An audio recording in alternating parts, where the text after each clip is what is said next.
My second interim stroke recovery progress report. Number 1352, September 10, 2025. Gerald C Hsu, EclaireMD Foundation. Category: Stroke. I had my first stroke on June 21, 2025, and was discharged from Stamford Hospital on June 26, 2025. I soon learned that the first 90 days are considered the golden period for stroke recovery. As of today, September 10, 2025, it has been 80 days since I had no prior knowledge about stroke. I began by reading extensively, 5 books and several dozen published papers, to educate myself quickly. However, I discovered that most of the recovery information focused on mobility.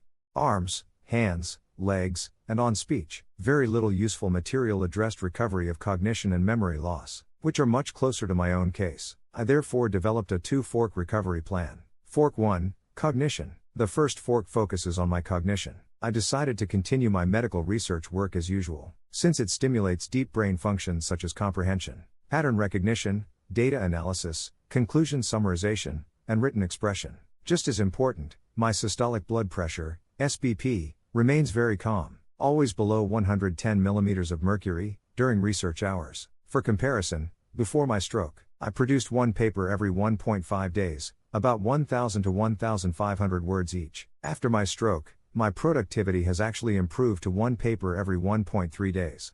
59 papers in 75 days. A significant observation is that, after the stroke, my perspectives have become wider, my research has gone deeper, and I now approach problems from multiple angles. This ongoing research continues to stimulate creativity and recognition within my brain. Fork 2, Memory. The second fork focuses on memory recovery. Each day, I engage in activities that stimulate recall and recognition, reviewing photos, listening to and distinguishing song melodies, recalling old faces, past events, and acquaintances' names, and completing puzzle books designed for seniors or dementia patients. I also drive around local areas to observe street names, and recall familiar sceneries from the past. Recently, I added a language exercise, learning 5 new Japanese words each day. To make progress measurable, I keep a daily notebook record of about 20 to 30 items. At the end of each day, I calculate the percentage of items I forgot, and use this to determine my memory success score, with 100% representing the most satisfactory level. My score has improved from around 84% satisfactory, 16% memory loss, at the beginning of these 80 days to 97% to 98% in recent days. The most obvious memory loss events have been forgetting my Mac password, and the steps for transferring photos from Excel graphs on my Mac to my iPhone.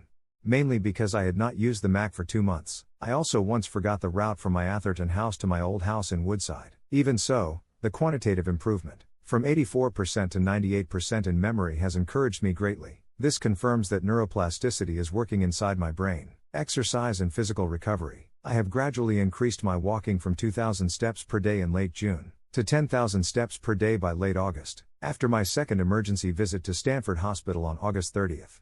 Caused by fatigue from fasting, dehydration, and social excitement, my walking dropped temporarily to 2,000 steps, but has since recovered back to 10,000 steps daily. This moderate exercise has benefited me on many fronts, improving diabetes control, supporting cardiovascular health, and even enhancing neurological recovery. Blood pressure monitoring. The most important factor in my recovery is blood pressure control. Right after discharge, I visited my primary physician, Drive Sherman. She informed me that during 15 years of visits, I never once recorded a blood pressure reading above 140 mmHg, effectively ruling out chronic hypertension. Nevertheless, after my stroke, I began monitoring BP 24 to 30 times daily on average, every 40 minutes while awake, using 2 Omron devices, one on my upper arm, one on my wrist, with a 2-minute interval between them. My purpose is to capture any acute hypertensive events, such as the 175 mmHg spike on my stroke day, triggered by a stressful encounter with a real estate agent. I closely track SBP,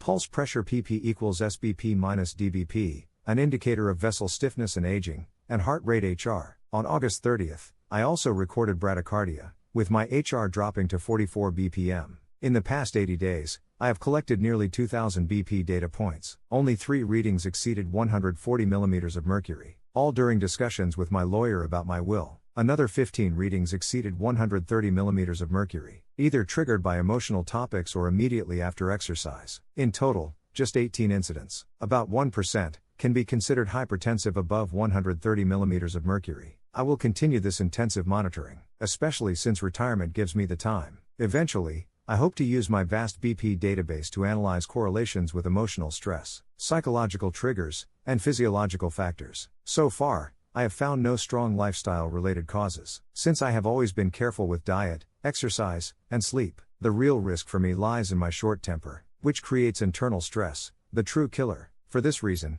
I now avoid situations and people that might trigger emotional stress. Other observations. I also conducted a nighttime sleep test, which confirmed that I do not have sleep apnea. My ongoing research supports the idea that neuroplasticity can be accelerated through structured daily tasks combining intellectual work, sensory recognition, and emotional memory exercises. I have applied the principle of repetition, widely used in rehabilitation for mobility and speech, as well as in training athletes and musicians, to my own cognitive recovery. Conclusion. I am satisfied not only with the numbers but also with how I feel. My energy, clarity, confidence, and passion for humanity have returned. My research scope has become broader, my interests more multifaceted, my depth of analysis deeper, and my rate of new insights higher. I have also confirmed in my own work the close link between psychology and pathophysiology, as shown in my paper number 1337. I know I am not yet identical to my old self, but when I compare my progress with the average recovery pace reported in medical literature, I feel grateful and encouraged. I believe my determination,